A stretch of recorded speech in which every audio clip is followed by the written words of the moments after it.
तालियां ही आपके प्रणाम होती हैं और आपकी तालियां ही आपके दिल के भावों को मंच तक पहुंचाती हैं। तो जरा एक बार जोरदार तालियां हो जाए। और उनको किस तरह से अपनी और अपने आसपास के लोगों की सुरक्षा कर सके, उसमें सर हम आप सब के पास मोबाइल होगा, कितने लोगों के पास मोबाइल है? जरा उसमें एक टॉर्च होती है, जलाइए। आपके मोबाइल में एक टॉर्च होती है, जरा जलाएं। दीप प्रज्वलन तो यहाँ नहीं होना है, लेकिन हम आपसे आपके हाथ में जो दीपक है, डिजिटल दीपक, उसको जलवाते हैं। जरा सब लोग जला रहे हैं, जिनके पास भी मोबाइल है टॉर्च जलाएं। आपने दे दिया ना हाँ जी, वाह, ले ले चलो दीपक, ये दीपक संकल्प है वन्य जीवों की सुरक्षा और संवर्धन के। सभी लोग जलाएं तारे सभी पर। और मैं अपने छायादार बंधुओं से कहूंगी ये फोटोग्राफ लें। सबके हाथों में दीपक है। अब आपके इसी मोबाइल में एक साइलेंट मोड है, उसको ऑन कर दें। दीपक को आप विश्राम दे दें, लाइट को बुझा दें आपके मोबाइल में।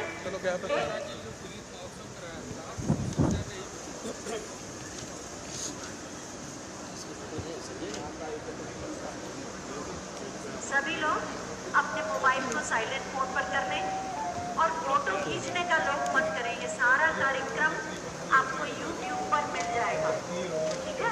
तो मोबाइल को अपने जेब में या अपने पॉकेट में थैले में रख दें, विश्राम दे दें। साइलेंट पे कर दिया। अब आपके दोनों हाथ खाली हैं, जरा दोनों हाथों को दिखाएं मुझे। दोनों हाथ खाली हो गए, मोबाइल को विश्राम दे दिया। अब इन्हीं हाथों से एक बार ताली बजाएं। वो सब ये बनाते हैं। हाँ, चलो थोड़ा आगे चलो। हाथ खाली हो गए तो आपकी तालियां भी तेजी से बज रही।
में मंगल हो रहा है।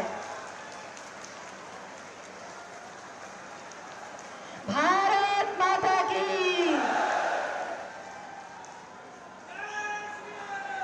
जय श्री राम। सभी से अनुरोध है, अब अपने स्थान पर बैठ जाएं। अब अपने स्थान पर बैठ जाएं।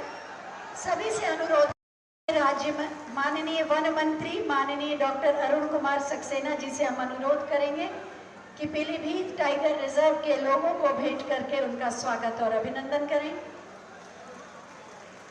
माननीय राज्य मंत्री वन पर्यावरण जलवायु परिवर्तन माननीय श्री के.पी. मलिक जी से अनुरोध है कि वो करने के लिए प्रोत्साहित करती है। पीटीआर में आज आपकी उपस्थिति से निस्संदेह पीलीभीत के पर्यटन को विश्व मानचित्र पर और लोकप्रिय बनाने में कारगर सिद्ध होगी।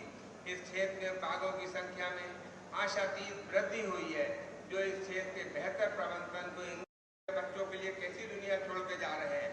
और हमारे मुख्यमंत्री आदरणीय लगाए गए जो एक विश्व रिकॉर्ड है, जिसकी सराहना न केवल नेशनल मीडिया बल्कि इंटरनेशनल मीडिया में हुई है।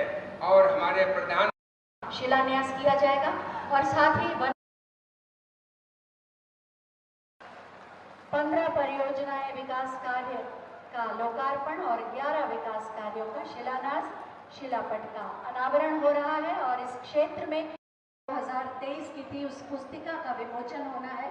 माननीय मुख्यमंत्री महोदय के कार्यकाल से पहले 15,110 सारस थे और आज उनकी संख्या बढ़कर 19,522 विमोचन माननीय मुख्यमंत्री महोदय के कर कमलों द्वारा आपकी तालियों के साथ।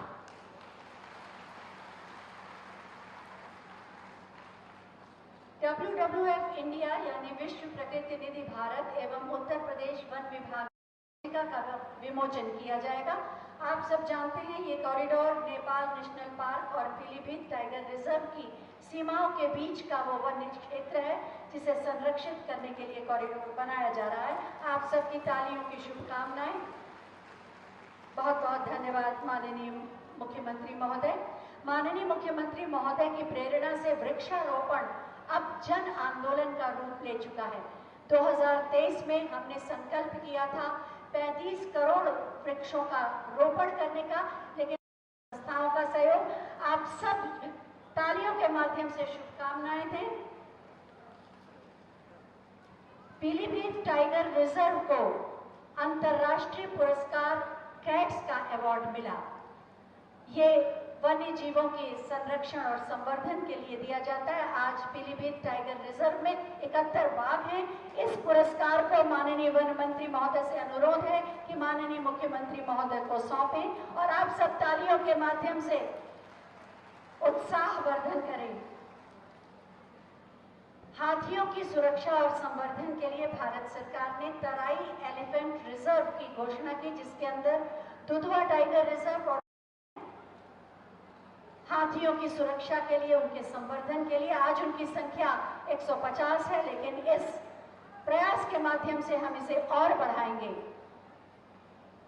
इस क्षेत्र में लोगों के जीवन यापन के लिए उन्हें प्रोत्साहित किया जाता है कि वो औषधियों का निर्माण करें, उत्पादन करें और इसी क्रम में मधुमक्खी पालन और शहद उत्पादन को बढ़ावा देने के लिए भी इको विकास समिति से आएंगे और ये लेंगे। इको विकास समितियों द्वारा ये कार्य बढ़ाया जा रहा है। तालियों से आपका आशीर्वाद मिले। निपुण बैरागी, ये भी पुरनिया इको विकास समिति के हैं।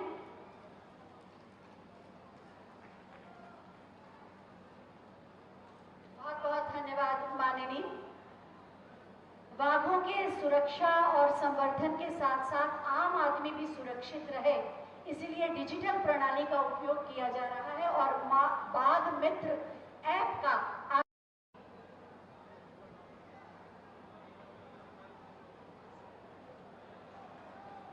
आप देख रहे हैं, पीछे आपको स्क्रीन पर दिख रहा है। बाघ मित्रों के लिए इसे डिजाइन किया गया है और माननीय मुख्यमंत्री महोदय से अनुरोध करूंगी कि उन्हें प्रशस्ति पत्र दें।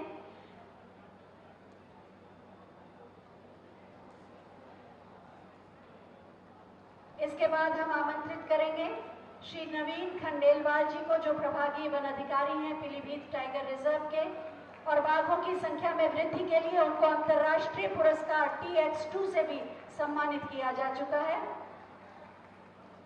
श्री अरुण कुमार सिंह, प्रभागीय निदेशक बिजनौर, वन प्रभाग बिजनौर, और उसके बाद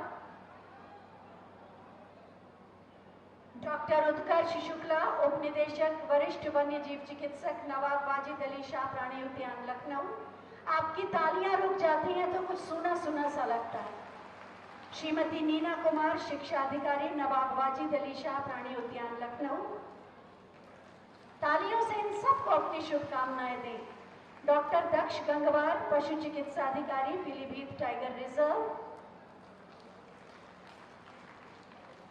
श्री राम भरत यादव, वन दरोगा, पीलीभीत टाइगर रिजर्व। सुश्री सोनी सिंह, वन दरोगा, सामाजिक वानिकी प्रभाग, पीलीभीत। आपकी तालियां बजती हैं तो इन सब के चेहरे पर मुस्कुराहट आती है। श्री दीपक कुमार, वन रक्षक, पीलीभीत टाइगर रिजर्व। श्री नरेश कुमार, विश्व प्रकृति निधि भारत, पीलीभीत। और इसके बाद बाघ मित्रों को पुरस्कृत किया जाएगा। पीलीभीत टाइगर रिजर्व के बाघ मित्र श्री अदनान खान और श्री दारा सिंह, पीलीभीत टाइगर रिजर्व के। बहुत बहुत धन्यवाद माननीय। एक बार जोरदार तालियां इन सब के लिए। अनुरोध करूंगी कि आज के इस अवसर पर हमारा मार्गदर्शन करने की कृपा करें। आप सबकी जोरदार तालियों के प्रणाम के साथ।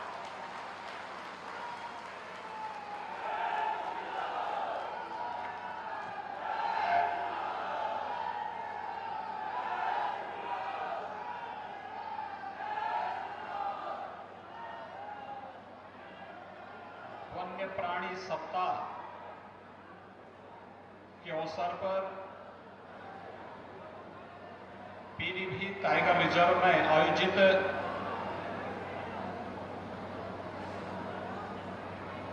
वन्य जीव संरक्षण और सतत इको पर्यटन विकास विषयक कार्यशाला के शुभारंभ के अवसर पर आयोजित आज की इस जनसभा में मंच पर उपस्थित प्रदेश सरकार में मेरे सहयोगी मंत्री, पर्यावरण और वन मंत्री डॉक्टर अरुण कुमार सक्सेना जी, विभाग के राज्य मंत्री श्री KP मलिक जी,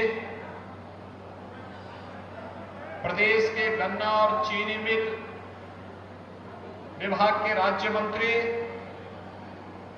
श्री संजय सिंह गंगवार जी,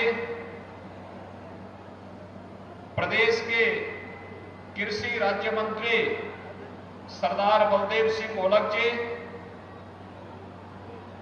हमारे माननीय विधायकगण श्री बाबूराम पासवान जी, स्वामी प्रवक्तानंद जी, श्री विवेक वर्मा जी, विधान परिषद सदस्य श्री सुधीर गुप्ता जी, भारतीय जनता पार्टी के जिला के अध्यक्ष श्री संजीव प्रताप सिंह जी, अपर मुख्य सचिव वन एवं पर्यावरण श्री मनोज सिंह जी, वन विभाग के सभी अधिकारीगण, आज के इस कार्यक्रम में उपस्थित पीलीभीत और पूरणपुर से जुड़े हुए मेरे सभी उपस्थित भाइयों और बहनों, आज मुझे आपके बीच में प्रकृति की इस गोद में बसे हुए इस महत्वपूर्ण स्थल पर आने का सौभाग्य प्राप्त हुआ है। वन्य जीव सप्ताह के इस कार्यक्रम का शुभारंभ करने का अवसर मुझे आपके बीच में आकर के जो शुभ अवसर प्राप्त हुआ है, इसके लिए वन विभाग को धन्यवाद देते हुए आप सभी का मैं हृदय से अभिवादन करता हूं। भाइयों बहनों, इस अवसर पर पीलीभीत जनपद की लगभग 250 करोड़ रुपए की परियोजनाओं का लोकार्पण और शिलान्यास का कार्यक्रम भी अभी संपन्न हुआ है। हमारे माननीय विधायकों ने, जनप्रतिनिधियों ने यहां की आवश्यकता के अनुरूप विकास के जिन कार्यक्रमों को समय समय पर यहां पर वे लेकर के आए हैं, उन योजनाओं को लोकार्पण और शिलान्यास के अवसर पर जनप्रतिनिधियों को बधाई देते हुए पीलीभीत जनपद के सभी नागरिकों को मैं इसके लिए उनका अभिनंदन करता हूं। भाइयों बहनों, हम सब जानते हैं कि अक्टूबर माह का प्रथम सप्ताह वन्य प्राणी सप्ताह के रूप में मनाया जाता है। हम सब जानते हैं भारतीय मनीषा ने केवल मनुष्य को ही इस जीव सृष्टि का हिस्सा नहीं माना है। पूरे चराचर जगत से जुड़े हुए, चाहे वह जीव हो, जंतु हो, चाहे वह कोई भी अन्य ऐसी वस्तु जिस पर मनुष्य जाति का अस्तित्व टिका हुआ है, भविष्य टिका हुआ है, उसके संरक्षण पर सदैव से जोर दिया। यहां तक कि हमने अपनी इस धरती को भी माता के रूप में संबोधित करते हुए हमारे वेदों ने हमें एक प्रेरणा दी कि माता भूमि पुत्रोहम पृथिव्या, यह धरती हमारी माता है, हम सब इसके पुत्र हैं और पुत्र होने के नाते सृष्टि का सबसे श्रेष्ठ जीव होने के नाते प्रत्येक मनुष्य का दायित्व बनता है कि जीवन चक्र यह केवल मनुष्य पर ही नहीं बल्कि प्रत्येक जीव और जंतु के अस्तित्व पर निर्भर करता है। जब यह धरती रहेगी, मनुष्य भी रहेगा। जब जीव जंतु रहेंगे, चाहे वह आज के समय के पालतू हो और चाहे जंगली हो, जब वनस्पतियां रहेंगी, पानी के प्रवाह के लिए स्रोत बने रहेंगे, तालाब रहेंगे, जंगल रहेंगे, ये सभी कुछ जब रहेगा तो मनुष्य के अस्तित्व के सामने कोई संकट नहीं आएगा। लेकिन जहां पे इस जैव पारिस्थितिकी पे संकट आएगा, वहां मनुष्य का अस्तित्व स्वयं खतरे में पड़ जाएगा। और उसी विसंगति को दूर करने के लिए अक्टूबर मास के प्रथम सप्ताह को वन्य प्राणी सप्ताह के रूप में मनाने का कार्यक्रम, और इस दृष्टि से उत्तर प्रदेश तो सौभाग्यशाली है कि उत्तर प्रदेश को देश के आध्यात्मिक और सांस्कृतिक हृदय स्थल के रूप में जहां मान्यता प्राप्त है, वहीं उत्तर प्रदेश के अंदर जहां देश के सर्वाधिक धार्मिक पर्यटक आते हैं, श्रद्धालु आते हैं, वहीं इको टूरिज्म के लिए भी उत्तर प्रदेश के अंदर अनंत संभावनाएं हैं। और हमारी तराई के इस क्षेत्र में तो करतनिया से लेकर के, चूका से लेकर के, दुधवा से लेकर के और अमानगढ़ तक पहुंच जाइए आप, पूरे के पूरे क्षेत्र में लाखों पर्यटकों को अपनी ओर आकर्षित करने की सामर्थ्य रखता है, जो पूरे इकोसिस्टम को एक नई जान फूंकने का कार्य कर सकता है। और उस दृष्टि से आज का एक कार्यक्रम यहां के लिए अत्यंत उपयोगी है। भाइयों बहनों, हम सब जानते हैं कि लगातार डबल इंजन की सरकार के द्वारा किए गए प्रयासों का परिणाम है कि जो भी कार्य हुए हैं, आज उसके परिणाम हम सबके सामने देखने को मिल रहे हैं। मुझे बताते हुए प्रसन्नता है कि पीलीभीत टाइगर रिजर्व में 3:2 लक्ष्य टाइगर रिजर्व में पाए जाने वाले बाघों की संख्या में 2022 में दुगनी करने में हमने सफलता प्राप्त की है। यानी जो अंतर्राष्ट्रीय संस्थाएं हैं, UNDP, IUCN, GDF, WWF, CATS एवं द लायन शेयर द्वारा जो संयुक्त रूप से यहां पर सर्वे किया गया है, उसके माध्यम से पीलीभीत टाइगर रिजर्व को प्रथम ग्लोबल अवार्ड से पुरस्कृत किया गया है। मैं इसके लिए इस पूरे अभियान के साथ जुड़े हुए सभी कार्मिकों को, सभी विभाग के अधिकारियों को और साथ साथ स्थानीय नागरिकों को भी हृदय से बधाई देता हूं। भाइयों बहनों, 2014 में पीलीभीत टाइगर रिजर्व में 25 बाघों की संख्या थी, 18 में बढ़कर के 65 होने पर यह पुरस्कार उत्तर प्रदेश को मिला है। यानी तेजी के साथ इनकी संख्या बढ़ी है। और इसी प्रकार से अगर उत्तर प्रदेश की बात मैं करूं, 2018 में बाघ गणना में राज्य में बाघों की संख्या 173 थी। प्रदेश सरकार के जो प्रयास रहे हैं, आज इनकी संख्या बढ़कर के 205 से अधिक हो गई है। और इसमें प्रदेश के अंदर 10 वेटलैंड्स का भी रामसर साइट के रूप में प्रबंधन का कार्य भी वन विभाग के माध्यम से लगातार किया जा रहा है। इसमें अनेक ऐसे स्थल हैं प्रदेश के अंदर जिनका इको टूरिज्म के क्षेत्र में आगे बढ़ने में बहुत बड़ी भूमिका हो सकती है और जो पर्यटन को बड़े पैमाने पर पर्यावरण प्रेमियों को, पर्यटकों को अपनी ओर आकर्षित करके लोकल स्तर पर तमाम नौजवानों के लिए रोजगार के ढेर सारे अवसर उपलब्ध करा सकता है। लेकिन इसके लिए हमें सतर्कता और सावधानी भी बरतनी पड़ेगी। और आज यहां पर जब मैं आया हूं,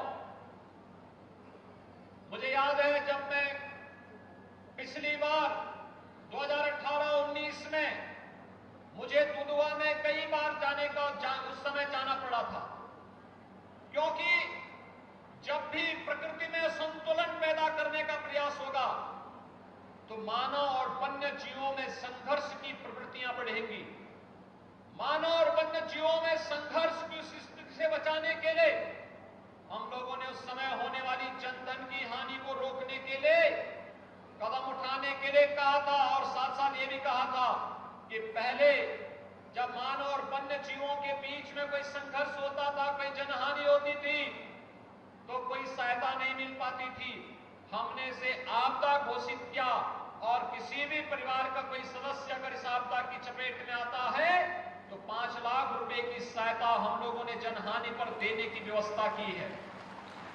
आज मैं वन विभाग से कहूंगा कि जहां भी हमारे इस प्रकार के वन गांवों से लगे हुए हैं, वहां पे हम सोलर फेंसिंग की व्यवस्था अनिवार्य रूप से करवा दें, जिससे गांव के लोगों को या वन्य जीवों को गांव की बस्ती की ओर आने का अवसर न मिले और उससे होने वाले नुकसान को, जनहानि को या धनहानि को, जीव उनके पालतू मवेशियों को इसके कारण नुकसान न होना पड़े। इसके लिए हम लोग अपनी व्यवस्था को आगे बढ़ाने का कार्य करें। दूसरा, प्रदेश इस दृष्टि से बहुत उर्वरा है। खासतौर पर अगर हम यहां उत्तर प्रदेश की बात करते हैं तो मनुष्य के बाद जलीय जीवों में जो सबसे संवेदनशील प्राणी माना जाता है वो गांगे डॉल्फिन माना जाता है। गांगे डॉल्फिन, बहुत सारे किस्से आपने इसके बारे में सुने होंगे। आज यहां पर वन विभाग के द्वारा गांगे डॉल्फिन को प्रदेश के जलीय जीव के रूप में मान्यता देने की आज यहां पे घोषणा हो रही है। और इसके माध्यम से ये जल की शुद्धि के साथ साथ पर्यावरण की शुद्धि में बड़ी भूमिका का निर्वहन करती है। हम लोगों को अपने नदियों को, अपने तालाबों को शुद्ध रखने में इनकी भूमिका के लिए इसके प्रति कृतज्ञता ज्ञापित करना चाहिए और हमारा प्रयास होना चाहिए हम अपने प्राकृतिक व्यवस्था को किसी भी प्रकार के पर्यावरण के प्रदूषण से मुक्त रखें, शुद्ध रखें। इसके लिए आवश्यक है कि जहां हम लोग इन क्षेत्रों से जुड़े हुए लोगों को वन्य जीवों के बारे में किस प्रकार का व्यवहार होना चाहिए, कुछ लोग तो स्वतः स्फूर्त भाव के साथ सीखते हैं और कुछ लोगों को अगर हम आधुनिक ट्रेनिंग के साथ जोड़ सकें, आधुनिक इक्विपमेंट दे सकें, उन्हें गाइड के रूप में प्रशिक्षित कर सकें और हमारा प्रयास होना चाहिए कि जो भी हमारे टाइगर रिजर्व हैं, जो भी हमारे वन्य जीवों से जुड़े हुए आरक्षित क्षेत्र हैं, वहां के प्रत्येक गांव में हमें लोगों को, नौजवानों को लेकर के उन्हें ट्रेनिंग के साथ जोड़ना और फिर गाइड के रूप में उन्हें मान्यता देकर के कहीं ना कहीं उनके समायोजन की व्यवस्था करनी चाहिए, जिससे अधिक से अधिक लोगों को इसके साथ, रोजगार के साथ जुड़ने का अवसर प्राप्त हो। दूसरा, हम लोग जो भी पर्यटन आवास गृह बनाते हैं, जो भी यहाँ पे पर्यटकों के लिए कोई भी अन्य कार्यक्रम प्रारंभ करते हैं, इनमें अगर स्थानीय नागरिकों को हम प्राथमिकता दे देंगे तो उन लोगों को रोजगार के साथ जुड़ने का और वनों के संरक्षण के प्रति उनके मन में भी जागरूकता पैदा होगी।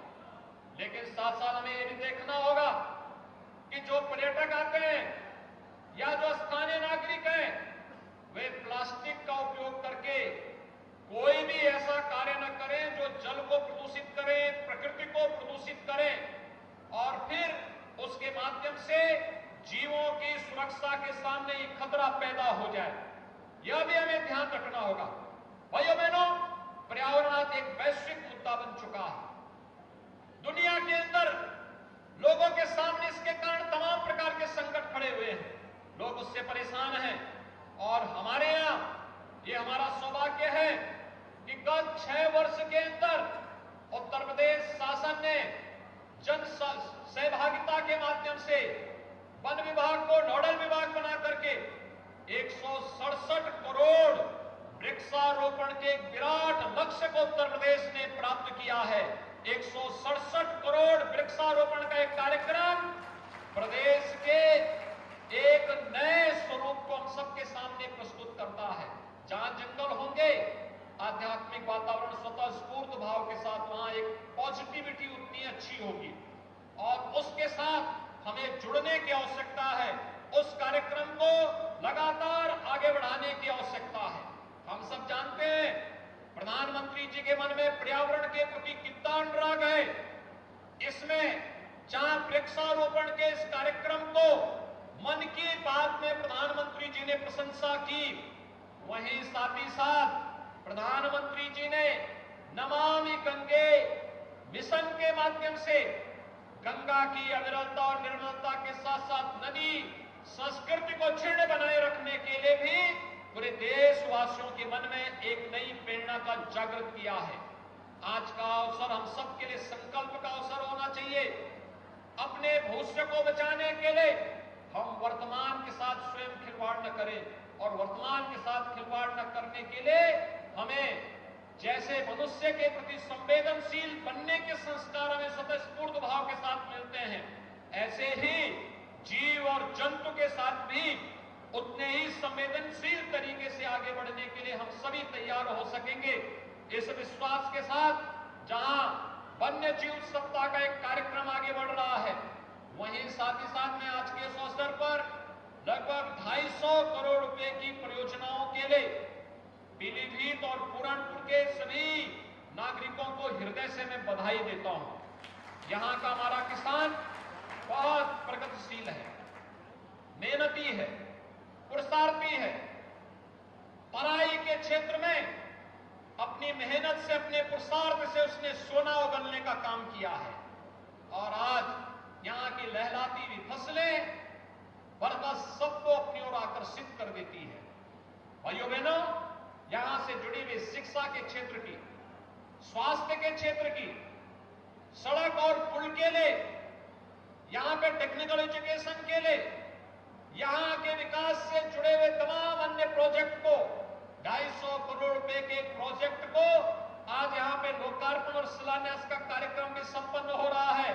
मैं इसके लिए आप सबको हृदय से बधाई देता हूँ, आपका अभिनंदन करता हूँ और मैं आप सबको इस बात के लिए आश्वस्त करता हूँ कि राज्य सरकार और केंद्र सरकार ये डबल इंजन की सरकार है और डबल इंजन की सरकार हर एक नागरिक को सुरक्षा भी देगी, हर एक नागरिक को सम्मान भी देगी और उनके स्वावलंबन के लिए भी पूरी प्रतिबद्धता के साथ कार्य करेगी। उसी प्रतिबद्धता को दोहराने के लिए आज मुझे पीलीभीत के इस पूरणपुर क्षेत्र में आने का अवसर प्राप्त हुआ है।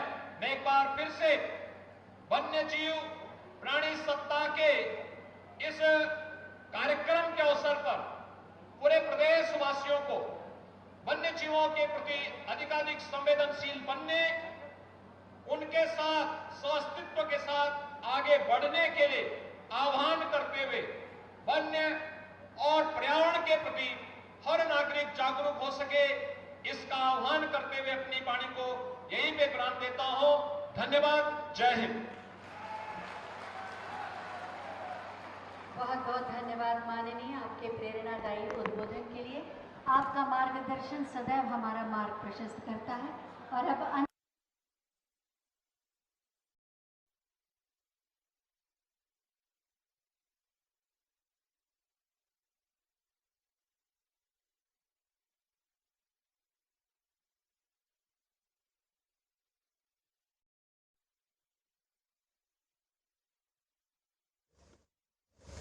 भैया